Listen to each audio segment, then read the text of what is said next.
Hello, this is Tim at the Free College. We're basically having some technical difficulties with Windows 11.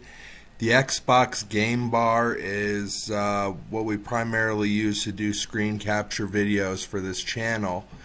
And once we minimize this Xbox Game Bar in the settings with the repair option selected, once we minimize this, the video will stop. And I have been able to pull up the browser in front of it, but it doesn't matter because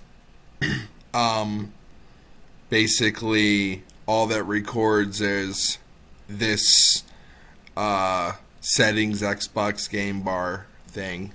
So until further notice, Windows 11, you're broken, and this was going perfect on Windows 10.